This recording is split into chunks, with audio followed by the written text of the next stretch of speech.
We are at St. Andrews Airport for a local autocross, and what's different this time is a couple of big differences this time. One is I have a co-driver. I have my wife here. Briget is here today. She's out in a course walk right now. I will get a quick snapshot interview with her when she gets back. The other thing is normally our courses here are super short and 35 seconds. Like, that's how long it takes me to go, is 35 seconds. They're doing 2 laps. They have a turnaround on this one, and so I might actually get some heat in the tires this time, especially because I have a co-driver. Actually, I'm the tire warmer today. I'm driving first, she's driving second. So, well, today might be the day that she beats me. But anyways, yeah, so that's where we're at.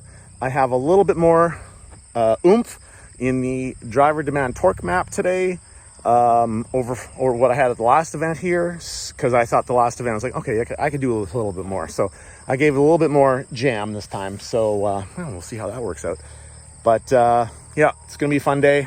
It looks like we have fairly clear skies, maybe a little bit of smoke from wildfires. We'll see. Okay, co-driver, we're out here. This is the first time you've been out to a local event in a very long time. How are you feeling about it? Good. I think I'll do just fine. As usual, it's a tight course. We don't really have a huge site here. It's pretty narrow. So there's going to be some interesting elements. Well, usually we have a pivot. Now it looks like they've created a circle. So we do the course twice, which essentially creates another pivot. So yeah. It sort of reminds me of the courses that we were doing before Motion Performance was racing here, and we used to have the one long course with 2 pivots. This used to be, we used to use this, and there would be a pivot there and a pivot at the other end, and we would go around both of them, but we don't do that anymore. Yeah. Now, unfortunately, that makes it a challenge for me. I've never been good at the pivots, so we'll see how it goes.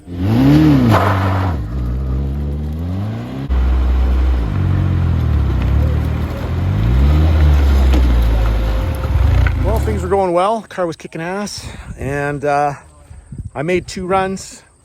Briget made 2 runs, had a rerun. And then she did her rerun, and came back with a rod knock.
So yeah, I guess that time running it out of oil in Spring Nationals in the end probably did do some damage to it.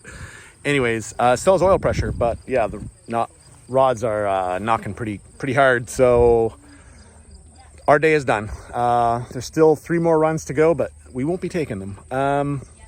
So I'll get a little report on how Briget felt about her run. Her rerun looked really good. It was only 9/10 of a second raw time off of my best. So that's really good on a 70-some second course. That's pretty fantastic. So yeah, let's see what she has to say. Okay, Briget, we are back home now. Our day is over. What happened? Oh, my day did not go very well. My first run, I think I drove it like I had grip, as we do in Lincoln, and overdrove the car horribly. Guaranteed I have cone killer award for the day. Pulled it back on my second run, but then underdrove the car but tried to get myself a clean run. Unfortunately, that run was not counted, so I ended up getting a rerun, even though I thought the run was not bad. My third run, I was flying, but still took out too many cones, 3 cones I think I had on my last run, but my time was good. However, I came through the finish, and then at the finish, the car, when I pulled around to pick up my time slip, the car wasn't running, which was really odd. So I went to restart the car. I restarted the car and it was knocking like crazy. So that's bad. Turned it right back off until you came by. So it was not a great day for Pink Panther and for me, but it is what it is. And I guess we'll be back in August with maybe I'll drive my Mazda. So the plan was to drive Pink Panther at Nationals, but that's not going to happen anymore. So my grandfather used to say, when one door closes, another one opens. It turns out that he was a terrible carpenter, but there might be some wisdom there. And so what I'm going to do is I'm going to take the Penske shocks out of that. And you're not going to believe this, but they just happen to be the right size and spring rate for that, except flipped around. So the front shocks on the race car go on the back of this car. So, and then, you know, the rear ones go in the front. So it should all work out really good. And I picked up that little sheet of aluminum there yesterday because it was on special at metal supermarkets. Deep discount. And I'm going to make a really good splitter out of that. So I have a week. To get this all ready to go for the next event locally. So, well, let's see how that goes. I'll videotape some of it. And fingers crossed we can get this thing together, because I think, no, not for Cam T. I mean, I'm building this car for Cam T class, but Cam T requires full interior and all that stuff. I will not be ready for Cam T, but for Nationals. But I will be ready for CP. And so I need to get myself that splitter made. I need to do something on the back with a spoiler, a bigger spoiler back there. The hood's going to be here Wednesday. I'll have the hood on Wednesday. And I'm going to put a Lexan windshield in it, which is legal in CP, not in Cam T, or maybe it is in Cam T. Whatever, it doesn't matter. I'm going to put a Lexan windshield in it. And then I was going to run that seat right there, that crushed velvet seat. But Bridget's pretty insistent that that's not going to hold up to the G-forces. I'm telling her, like, look, we're running street tires, 200 treadwear, not that grippy. That seat will probably do. But to make her feel better, I'm going to put the seat out of the race car in this car.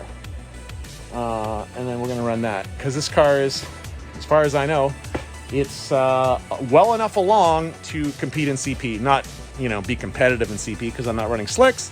But should be able to do a good shakedown on the car, at least locally, have some fun with it. And then you all are going to get to see this car run a year earlier than anticipated, because I didn't think we were going to have this car out running until next year, but the timeline's been moved up. So let's get crack-a-lackin' on changing those shocks over. Well, it turns out I was a little optimistic on the shocks bolting right on. The rears are just a tad too short. I mean, they wouldn't be too short if I had a normal ride height on the car, but I plan on running it low. So I think I would run out of suspension travel. Just doing the measurements, I think I would land up like bottoming out the shock, and I don't want that. And I don't want to, long term, I'm not going to run the car higher than I want. So I'm just going to put in an order for some shocks. And but I'm going to carry on with the other stuff that I need to do to the car to get it ready to compete. So right now, maybe we'll just get to work on that splitter. Okay, so this is a splitter. It's a ABS plastic, I believe. A splitter from Anvil Performance out of California. Same company. I got the hood and the rear spoiler and the door handles and the mirrors, all that stuff. So I'm using that as a template for this for this aluminum that I'm making. So I'm just using that as a guide. So I've marked it off. I'm going to cut it out, and it extends back Obviously, this one doesn't extend back very far.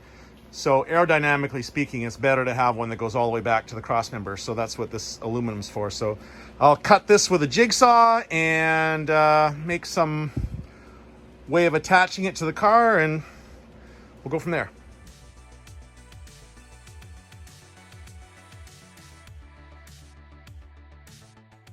Okay, so I cut the front splitter there, and it's mounted at the back. You can see it's bolted there on the cross member, and I'll need to fill in this gap here, and I'll fill in the gap. But I've decided that I'm going to get some strut rods that go, well, let's see.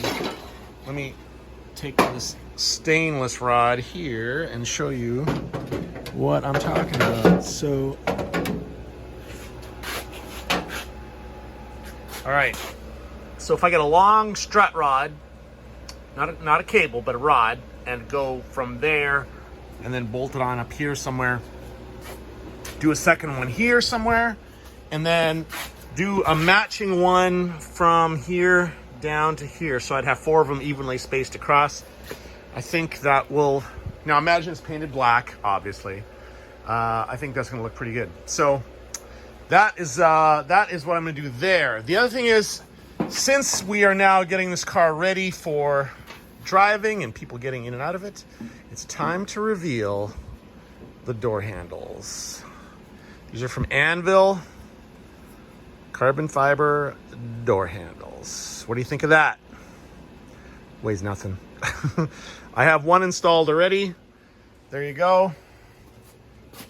I wasn't gonna install these until after the car is painted, but you know, we're moving the timeline up. So yes, yeah, so that, and I have matching mirrors. Let's see, I can show you the mirrors. Yep. There's a matching carbon fiber, and it's not a wrap. That is not a carbon fiber wrap. If you take that mirror out of there, it is all carbon fiber through and through. And then that plate there is epoxied on the bottom.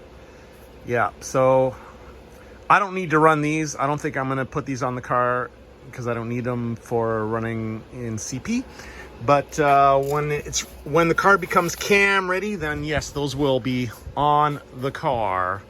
So yeah, now I need to track down the struts that I need for that. I'm just gonna get the ends. If I get the right ends, I'll make my own rod for that. Paint it black. Yeah, it's gonna be great. And then I'll have to decide on something for the back, because in Cam T and in CP, you're allowed a 10-inch high spoiler. Obviously, I'm not gonna ruin this one, this beautiful carbon fiber piece, but I have the stock one. It's over there. It's that thing right there. I have the stock one that should bolt into the same holes as this one. It'd be nice if I could unbolt this one and bolt in that one, and that one maybe will have the 10-inch high version bolted to it. So yes, got some work to do to get this car ready, but it's gonna be awesome. Okay, I decided to pull out my digital scales and see what this thing weighs. I don't know what it weighs. I'm gonna take a guess. So I'm thinking of a number in my head. Now, no interior, obviously no interior, no hood. The hood is carbon fiber, and I think it only weighs 17 pounds. So, you know, do the math you want. You can see how the car is. You see what's, you know, it doesn't have glass, doesn't have an interior, it doesn't have a hood. All right, well, it's got one seat, one very heavy. Anyways, think in your head right now, pause the video, go to the comments, and tell me what you think it's gonna weigh. Okay, have you got a number in your head? I got a number in my head. What are we at? 2768. Okay, well, that's less than I thought. 2816. So, all right, so I was off by, what, 50 pounds? Huh, not too bad, not too shabby. Okay, that's it for this video. The next video is, got a really exciting part arrived and is installed, and that I'm saving for its own video. So, like and subscribe this one, and keep watching for the next one. It's gonna be awesome.